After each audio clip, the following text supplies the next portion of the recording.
Realm presents Echo Park, starring Harry Shum Jr. Episode 9.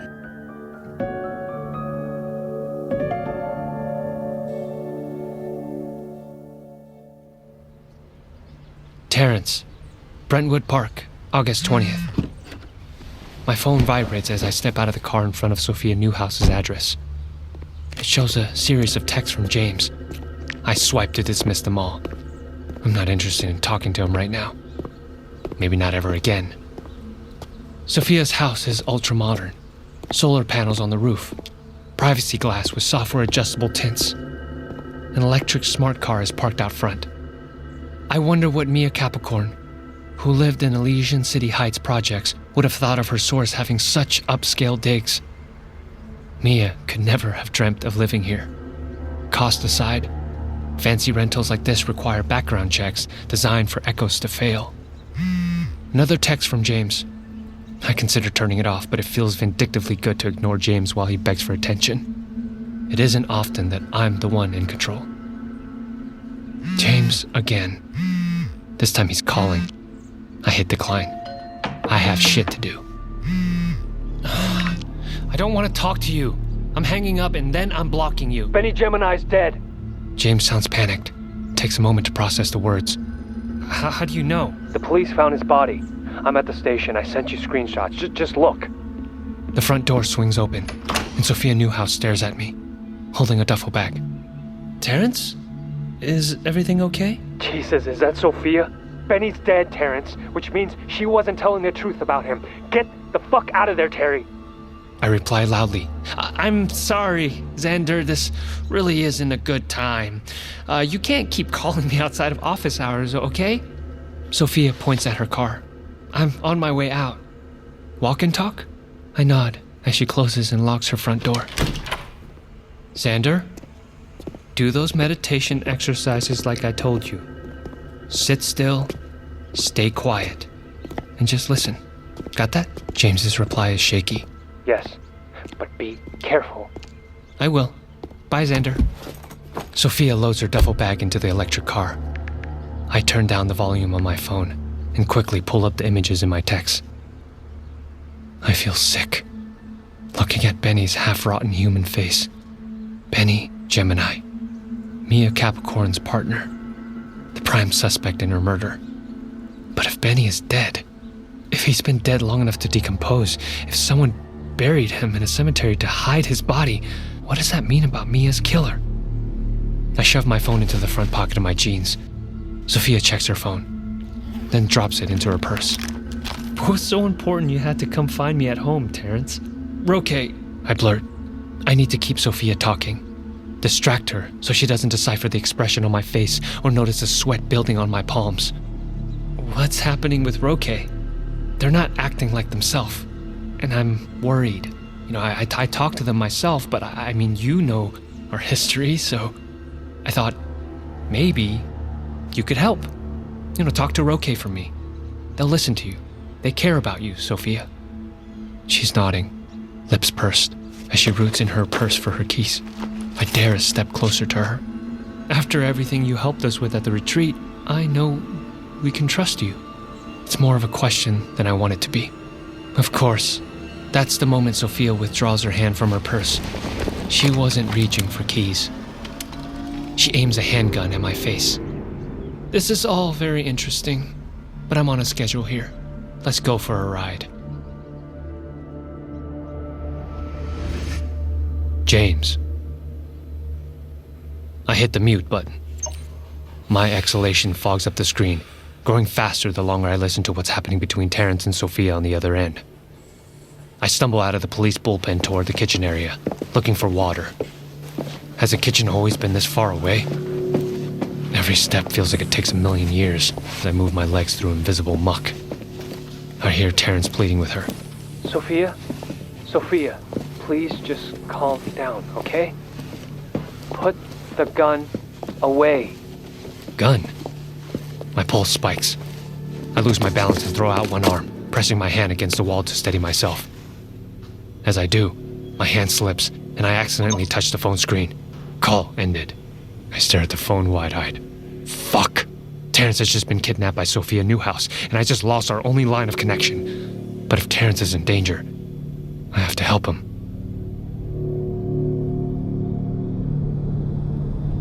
The rideshare driver makes it as far as he can. I specifically requested a human driver to increase the chances of getting around any obstacles, even if it means breaking a few traffic regulations. We already ran 3 red lights, went the wrong way down a one-way street, and made 2 illegal U-turns. But any police who saw us have bigger fish to fry. Finally, we hit an actual roadblock. Another Echoes rights protest. The street beyond is completely filled with people. Some with homemade signs, others waving their fists in the air. Everybody is furious, on edge, waiting for the spark to ignite another riot. I end the ride, thanking the driver and tipping them exorbitantly. Then, I step out of the air-conditioned car into a warm, wet breeze that immediately feels sticky. Oh yeah, I'm still sweating out drugs. I fumble with my wallet while walking to the police cordon. A stocky uniform officer holds up a palm. Sorry, sir, you can't come through here. I hold up my county ID. Civil advisor, I was called up to this location. You got plain clothes up there. I don't know. I'm not asking you. Look, I'm telling you. I'm going to deal with this shit, Officer McNally. Badge number 30509. You're recording, right? He blanches. Yeah, of course I'm... I lean down and put my face right up against his badge, so the embedded body cam has a clear view. Los Angeles County Civil Advisor for Public Safety James Zhang, ZHANG, access code 7191024, moving on. I stumble over the barricade and push my way into the seething crowd. Terrance. I hope James is getting useful information on the other end of this phone call. I'm running out of plausible things to ask Sophia. You killed both of them. Mia and Benny? Sophia's mouth twitches. Not quite a smile. The car is driving itself, leaving both her hands free to hold the gun on me. This isn't therapy. I don't want to talk, Terrance. Everyone wants to talk. Look, I'll take you on as a patient, so everything you tell me is confidential, okay? Sophia laughs. Is this where I give you $1? And you write me a receipt so everything will stand up in court? This isn't a stupid movie. That's not how the world works. We talk a good game in a circle, but we need to think beyond it. I feel sick. We? Oh my God. The pieces finally click into place. I jerk upright. You're Mia. Mia Capricorn. Alpha clone. Not so dead after all, twitches her gun at my chin. Well, shit, Terrance. You got me talking after all. You must be an excellent therapist. I stare at the muzzle of the gun. You killed Sophia. Sophia, who was so kind to us growing up. She was the first person to really talk to us about the outside world, to try to prepare us for integrating with society. Mia just tisk. I replaced Sophia. She didn't deserve this life, any more than you or I deserve to grow up in a prison camp. I flinch. The retreat wasn't... Spoken like a true beta. Are you actually going to defend those rich fucks? They made us on a shitty whim and discarded us on a shittier one. Look, I'm not defending them, but why Benny? Weren't you two partners? Nah, he never listened to me. Never wanted to hear my side. He was only using me to fulfill his childhood crush on Sophia. I reach a hand toward her. Mia, just talk to me. We can figure this out together. She raises the gun. No, but you're gonna help me with something. Now that they found Benny's body, there will be all sorts of questions circling. You're gonna help me tie up loose ends. My gaze drifts to the gun again. What kind of loose ends? No more questions! I don't want to kill you, Terrance. I don't want to kill anyone. They just made me so... Just help me with one thing, okay? Then you'll never see me again. Nobody else needs to know. Keep it inside the circle, right? All right, Mia. There's no way in hell Mia is going to let me go. Not after telling me all this. But I nod anyway. What am I going to do? Piss off the woman with the gun? As much as I hate to admit it. James is my only hope of salvation now. It takes me nearly half an hour to move 4 blocks east through the crowd of protesters. People keep recognizing my face and calling out, "Terrance!" That draws even more attention. And when people see my injuries, they assume it's police brutality, and I have to talk them down. I do my best to steer people away from the police, who move on the crowd with riot shields, batons, and handheld sonic pulsers. LAPD has strict regulation around sound-based non-lethals. They can only fire in short bursts to reduce the risk of permanent hearing damage. Of course, that doesn't stop officers from modifying their equipment. And I definitely spot a few shirking this rule. I break away from a line of sign-carrying echoes and make for a lone uniform in an empty parking lot barricaded with police cars. You! There! Officer! Caps interface! I hold my county ID aloft, trusting that the uniform's display goggles will pick up the coded signal. That's close enough! The young officer waves at me, his eyes moving as he scans the information in his goggles. Okay, I got you. CA Zhang. What do you need? I need you to call down monitoring drones. They've got officers using illegally modified sonics. The uniform's face scrunches. I take advantage of the rookie hesitation. Do you know what kind of liability those assholes are exposing the department to? If any protesters lose their hearing, it's just we don't have drones to spare. We're enforcing a traffic perimeter all around Echo Park. I am making a formal request as civil advisor. You remember all this is being recorded, right? I point at his badge for good measure. Is the timestamp going to show you waited an entire minute before acting to protect people? Okay. Dispatch, this is Seberg at Logan, and I punch him as hard as I can. Seberg goes down immediately. I catch him before he hits the ground. Seberg, dispatch, say that again? I pitch my voice up to imitate the rookie. Dispatch, Seberg, disregard, 1040, out. That satisfies the dispatcher. I drag Seberg to the nearest police car, open the door, and sit him down inside. Then I use his palm to unlock the dash computer and hope the rookie has high enough access to run a trace. He does. I enter Terrance's cell phone number. The dashboard lights up with a street map and zooms in on a blinking red dot. Terrance. At the speed he's moving, he must be in a car. Sophia's car. They're headed toward Echo Park. I start the police car, then drag Seberg out and lay him on the ground. After a moment of hesitation, I grab Seberg's badge and pin it to my shirt. Then I instruct the car to follow Terrance.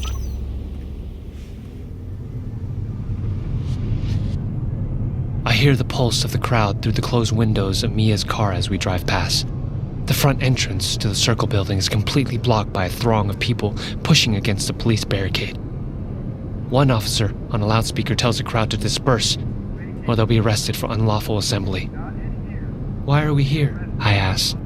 Mia ignores me, tapping on the navigation controls with one hand while keeping the gun on me with the other. The car zigzags to the Circle's back entrance in an alley off Alvarado. A single uniformed police officer stands outside. He shouts and waves as he walks towards the car. Mia stops the car and lowers the gun out of sight. "Get out! Tell him anything but the truth." I open my door. I know exactly what to say. Greetings, fellow public servant. The cop has one hand on his holster. Sir, you can't be here. This is a restricted area. I'm authorized to be here. Don't you recognize me, officer? I'm James Zhang, civil advisor to the Los Angeles Police. Mia leaps out of the car and points her gun at the cop. The officer's hands fly up. Don't fucking move! Get his gun, James! I mutter an apology as I pull the cop's gun out of its holster. It's heavier than I expected. Before I can turn, Mia's on top of me, reaching over my shoulder to press something against the cop's neck. The man's eyes go glassy, and he crumples to the ground. What the fuck was that? I cry. He'll be fine. I'm not dumb enough to kill a cop. Get inside. We're going to the basement.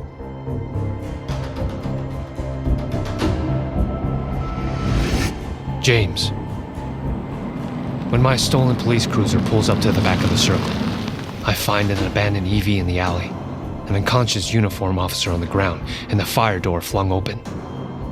All of these things indicate a very bad situation. But I've already made my decision. No matter what it takes, I'm getting Terrance out of here safely.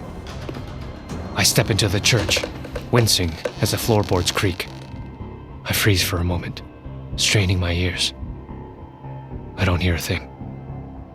I walk into the hallway next to the kitchen and catch voices echoing from somewhere far away. I follow the sound down a set of basement stairs, treading lightly on the outside of each one. Haven't decided about your partner yet. A woman's voice. Ex-partner. Hey, I believe in you too. I'll help rekindle the flame. I move quickly until I see her around the shelves at the bottom of the stairs. I poke my head out and spot Roque in the center of the basement, arms raised. Facing them, backs turned my way, are Sophia and Terrance. Sophia holds 2 guns, one for each hand. Terrance lies on the floor, bleeding from his lower lip. Roque spots me. For a brief second, their eyes widen. They give a single quick head shake. I slide back behind the shelves. This is even worse than I imagined. I don't suppose you care that killing echoes is still murder, Mia. Roque says. Mia? The realization hits me. Too late. Mia killed Sophia and took her place. An actual case of source replacement. Just what the masses fear from echoes. I bite my lip. How will the rest of the world react to this? Meanwhile, Mia scoffs. You're right. I don't. What I care about are Iskender Aquarius's private files. What private files? Roque asks. I know you have access. I just want a copy. I really don't know what— Cut the bullshit, Roque! You want Terrance to lose more teeth? At the sound of his name, Terrance groans. I inspect the shelves I'm hiding behind, searching for something, anything to use as a weapon. Think about what you're asking me to do, Mia. Our people gave Iskender that information in confidence. We can't betray the Circle's trust. Oh, trust me, Roque. I'm helping our people. I might be the only one who really can. What the hell does that mean? I can't tell you yet, but you know we need more allies outside the Circle. We've tried that. What do you think we've been doing all this time? With the church, with Terrance's work in the community, hell, even his source. Fuck that! You think the sources care about us? Just because they passed some laws? We're lab rats to them. We'll never have power unless we take it. So this is your solution? Echoes kill our sources and take over their lives? We have as much right to these lives as they do. Maybe more. Just look at James Zhang. Look at everything that fuckboy has. Did he earn any of it? Did he have to work for it? No. He just had the good fortune to be selected, while poor Terry was discarded like trash. The hell are you talking about, Mia? We were experiments. You said it yourself. Lab rats. Oh, you think some rich assholes didn't throw money at Arcogen to pick the best embryo to take home? It's always been about control. All those tests and evaluations weren't for our health. The parents just wanted more data to make their decisions. My head spins. This is part of Mia's whacked-out conspiracy theory. It has to be. But I can't deny. Some parts ring scarily true. My father wouldn't have wanted a sensitive boy like Terrance. My mother always praised my ambition. Until I fell short. Then their disappointment became relentless. I put a hand against the cold concrete wall to steady myself. The world shifts around me again. Just like the day when I first met Terrance. Terrance. Jesus. How is he feeling right now, hearing all of this? Terrance. Sophia, Mia, told me all this before. But seeing the look on Roque's face as I hear the truth, a surge of unfamiliar anger electrifies my body. But I won't let this define me. I know what I really believe deep down. No echo is less worthy than their source. Life is unfair, sure, but it's unfair to everyone in different ways. As a therapist, I've seen inside enough other lives to know that no single choice makes or breaks a person. It often takes years in therapy to untangle someone's issues, because it takes years to twist someone up in the first place, one knot at a time. James and I are equals. Neither one of us deserve less love than the other, regardless of our life choices. But Roque doesn't have the same comparison. Roque never met their source. I glimpsed the uncertainty behind Roque's eyes, and I know I have to derail their train of thought. I spit a mouthful of blood and lever myself up on one arm. It doesn't matter how we got here, Mia. We're responsible for our choices. You didn't have to kill all those people. Roque gasped. What do you... Oh, fuck. She killed Sophia? I barely have time to appreciate the clarity returning to Roque's expression before Mia pistol whips me, sending me toppling back to the floor. Oh, we're wasting time. Shall I finish removing Teabag's front teeth, Roque, or maybe I'll go for a molar? She looms over me. Roque raises both hands. Okay. The data's upstairs, on the computer. You go first. I'll bring your partner. Roque cuts a glance my way. He's not my partner. Just then, shoes squeak against concrete. All three of us whip around. James strolls out from behind a shelf, as casual as if it were a dinner party. Mia Capricorn, you're under arrest for multiple homicides. Mia points a gun at him, keeping the other trained on me. Is that so? I want to cuss out James for whatever monumentally stupid plan he must be enacting. What does he think he's doing? Barging in with no weapon or backup, confronting a killer empty-handed? He's probably still high. Fucking James. At least Mia hasn't shot him yet. She only grins. Of course. She's probably insane. You've been through a lot, Mia. James probably means for his tone to be soothing, but it's completely wrong for the circumstances. I'm not saying what you did was right, but if you share your story, people will understand. Share my story? Share my fucking story? This isn't AA, you fucktard junkie. Nobody cares what I've been through. All they'll see is an echo who killed her source. You're more than that. You have your own story, James says. A flicker of something like doubt crosses her face. Then she walls it up behind a veneer of anger. No, I don't. I never have. My story revolves around Sophia. It still does. Even now. Sophia's dead. I killed her, and somehow this is still her fucking story? Just tell me why. Why what? Why did I write fuck clones all over her body? I don't know. I panicked. Or why did I kill her? Why shouldn't I?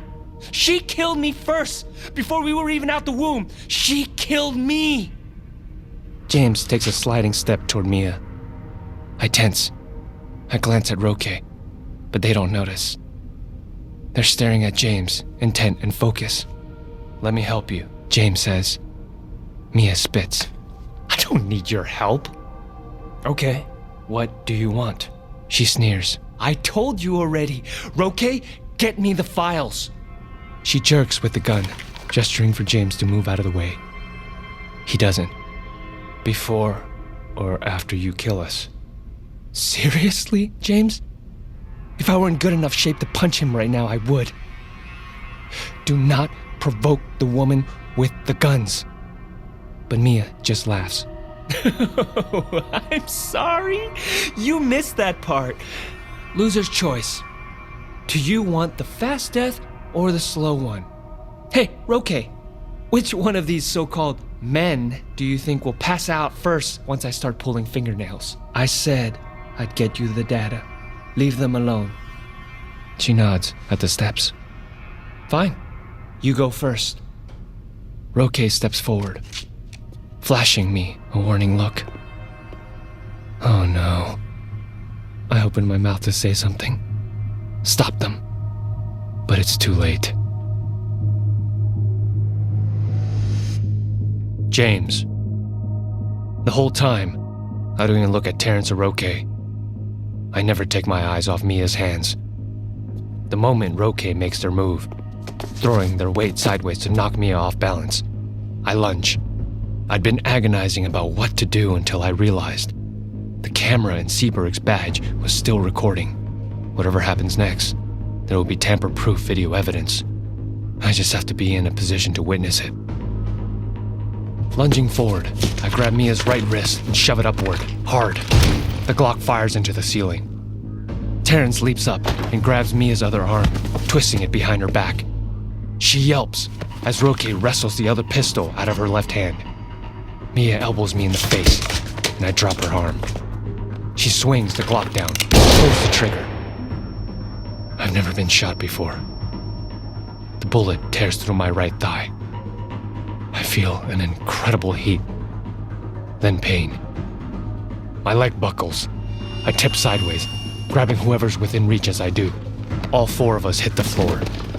I manage to grab Mia's right wrist and smash her hand against the concrete. The Glock skitters across the room. Roque wrenches Mia's left arm even further behind her back. I feel something pop. Her left side goes limp. Terrance holds the other gun now. He backs away, keeping the 3D printed pistol trained on Mia. Roque yanks Mia off me, props me up against a dusty shelf, and examines my wounded leg. Apply pressure here, They say, moving my right hand. I ignore the pain and the sensation of blood squirting through my fingers. I press down, where Roque instructs, groaning as I do.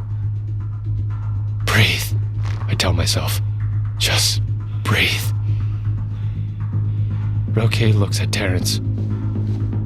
You got her? I got her, Terrance says. Mia weeps openly now, though it's unclear if it's the pain of her dislocated shoulder or despair at her plan being ruined. Roque retrieves the Glock and presses it into my left palm. Both of you, keep an eye on her. Will do. I promise. At least the pain keeps my head clear. I'll get help. Roque straightens. Just walk out the front door. Tons of cops out there. Terrance says. Roque nods. Be right back. They go upstairs. Mia has stopped crying. She now glares daggers at me. I meet her gaze with a flinch. What are we going to do with her? Terrance asks. Mia uses her right arm to push herself into a sitting position. Yeah, James. What are you going to do? Going to talk me out of it? Or do you have the balls to actually do something? She looks at the gun and starts dragging herself across the floor toward me. Terrance steps between us. Whoa, stop! Stop! She doesn't stop. Terrance drops to his knees and grabs her left shoulder. Mia howls, but levers her body up and back, slamming into Terrance. She rolls on top of him. Stop! I keep the Glock as steady as I can, still applying pressure to my left wound with my other hand. Mia and Terrance are both on their knees, but now Mia holds the 3D printed pistol against Terrance's neck. Drop it! Or I drop your echo. She growls. Terrance locks eyes with me. I'm okay, James. I'm not afraid to die. Shut the fuck up! Still staring at Terrance, I let my arm fall. The Glock clatters to the floor. No, Mia, you don't want to kill another echo. I'm the spoiled source. Like Sophia, I'm the one you want. Mia licks her lips. She starts chuckling. Finally, she laughs out loud. Then she stretches her left arm and raises it up. It wasn't dislocated after all. There's something in her hand. She stabs a small syringe into Terrance's neck. His face contorts, then goes slack. She lowers his limp body to the ground and shuffles forward. What? I slur. The world goes hazy at the fringes. My leg throbs, but it doesn't hurt as much anymore. I look down and realize my right hand lost its grip on the wound. Blood gushes freely now. Mia pokes the muzzle of her pistol into my chest. I look up again. She smiles. Oh, he'll be fine. Like you said, I don't want to kill another echo. My people have suffered enough. With great effort, I reach for the pistol with both hands. I manage to twist the muzzle away from my chest. Are we playing this game now? They both reach for the gun. Ooh. Fun! Mia moves the pistol, dragging my arms along with it. Finally, she jams the muzzle up under my jaw. My heart beats in my throat. The world goes hazy at the edges. I'm not sure if it's shock, the bleeding, or just plain denial. I let my arms fall. I give in. That's when Mia gives a little gasp and slides the gun away, pushing it under her own chin. I blink, confused. Don't! Mia slides the nozzle back to me. You want to be a clone just so what? You don't have to deal with your family or your shitty job? That's pathetic. You don't deserve any life, you original sinner. She presses the gun hard into my chest. I know why you pretended to be Terrance, James. I understand wanting to inhabit another life. But his life? That spineless slug? Why? Why? I look over at Terry's unconscious body, but she presses the nozzle to the side of my face to bring me back to her. Our eyes lock. Oh my God. You do care for him. Mia moves the gun back to her neck. Instinctively, I grab the gun. We struggle, and my hands slip with sweat and blood. I'm not sure where the trigger is, whose finger is on it, which neck it's pointed at. For a second, I think this is it. I'm done. Then, Mia's eyes go glassy. I've never watched anyone die before. Her body topples sideways and smacks against the concrete. Then everything goes quiet. At least for a little while. I meet Terrance's eyes. Then I hear Roque shouting, indistinct at first, but the words grow louder. Clear.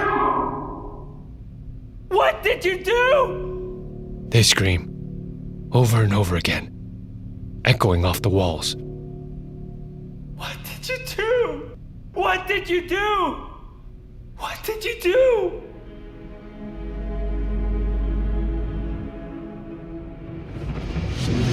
Terrance, Echo Park, August 22nd. It's 2 days before I see James again.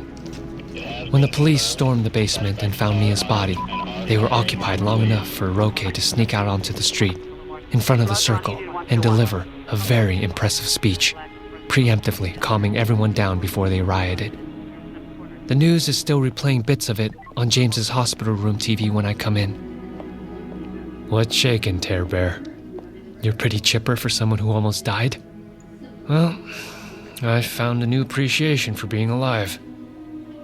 I scan his room for medication, an IV, anything I should be worried about. I was expecting him to be doped up on pain meds for his leg. It'll take him time to heal, but that's okay, because he's also suspended from duty, pending a full investigation into his involvement with Mia's death. Not to mention all the breaches of county protocol leading up to it. I couldn't get a read on his attitude over the text messages, but now, in the room, I'm amazed at how sober he seems to be. They don't have you on anything? I ask. James shakes his head. I told the doctors I was abusing pills. Also told the EMTs. And the nurses, I think. Pretty much everyone on the way here. I told them I wanted to quit. And that I needed help. I'm under observation now. I'm off everything. That's your first good decision in a long time. Come on, I just got shot in the leg, which means I get a grace period. Oh yeah? Yeah, okay, no giving me shit until I'm all healed up. I see him smile, and I feel hopeful. For the first time, I really think he's gonna kick this addiction. So what's new with you? I've been doing rounds, focusing on the community, going out to meet echoes I haven't seen in a while. After everything that's happened, I can't wait around in my office for them to come to me. Right. But how are you doing, Ter? You okay? Yeah. It's just been a lot these past couple of days. Well, if you want to talk, he gestures around the hospital room. You know where to find me. It feels supremely strange that James could be the stable one, while I'm flailing around. But we've both been subjected to unprecedented trauma. Maybe this is just another difference between us. How we deal with it, leaning into either acceptance or anxiety. We shoot the shit for a little bit longer before I tell him I have an appointment to get to. That part is mostly true. Well, I'm sorry I can't stay longer, but I'll be back. Till next time, take care of yourself, Tear Bear. I think about James the whole drive home, hoping he sticks to the program, that he finds his way to the kind of life he wants to live, the kind of person he wants to become. Once I get back to Echo Park, I find Roque in the back office at the Circle Church. They've been spending a lot of time here since Mia's death. It's a crime scene, and Roque doesn't trust the police to handle it right. You busy? I ask Roque, standing in the doorway at their office. They look up from their laptop with bleary eyes. That a rhetorical question? Depends. Is yours? We're not doing this. Just tell me what you want. I hold up the flash drive. I found this on Mia. After she... What? No. I should have said something sooner. Why aren't you taking this to the cops? Isn't that withholding evidence or something? I arch an eyebrow. You trust the police now? I asked Alice Virgo to look at it. It's clean, but encrypted. We can't figure out the password. Roque folds their arms on the desk. And you're making me an accomplice after the fact because the folder is labeled Archagen Alpha. I wait for a reaction. When I don't get one, I shrug. The password prompt says, Eastern birds flap broken wings. I'm certain it's a reference to the eastern wing of the retreat, where Archagen sequestered Roque and the other Alpha clones during our childhood. But I wasn't an Alpha. I can't guess the answer. Roque makes a fist, then flattens it against the tabletop. Let me see it. I hand over the flash drive. Roque plugs it into the laptop, then quickly types a long password. No second guesses. Whatever the prompt meant, it must be obvious to any Alpha. The screen brightens. Did it work? Roque ignores me. Their eyes scan back and forth. Their face falls. A second later, their jaw drops. Oh, fuck. My stomach knots. What is it? Roque shivers, twists the laptop screen towards me. See for yourself. At the top of the screen, I spot the Makalos Therapeutics logo. I bend down to scan the document. Phrases leap out. Reproductive cloning, somatic cells, accelerated growth, epigenetic reprogramming. I don't understand at all. They're still experimenting? Yeah, this is a blueprint for a whole new secret program.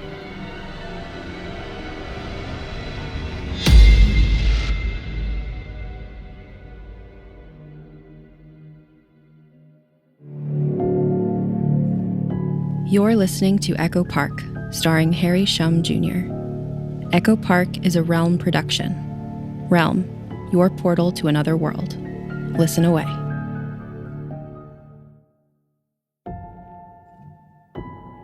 Echo Park stars Harry Shum Jr. and Nikki Toison. Written by Curtis C. Chen, Monte Lin, Millie Ho, Sloane Leong, and Jenn Reese. Produced by Rhoda Belleza, Fred Greenhalgh, Kaylin West, and Haley Wagreich. Directed by Pun Bandhu. Executive produced by Molly Barton, Marcy Wiseman, Julian Yap, and Harry Shum Jr. Associate produced by Michael Coulter. Starring Harry Shum Jr. and Nikki Toison. Loop Group actors David Chen, James Taku Leong, Constance Parng, and Artemis Snow. Sound design by Krista Giametti. Mixing and mastering by Rory O'Shea. Audio editing by Jason DeWald. Original score by Martin D. Fowler. Music supervision by Marcus Bagala. Production manager Alexis Latshaw. Production coordinator Angela Yee. Casting by Sunday Bowling and Meg Mormon. Cover art by Kendall Thomas and Louise Daisy. Executive in charge for Realm, Mary Asadolahi.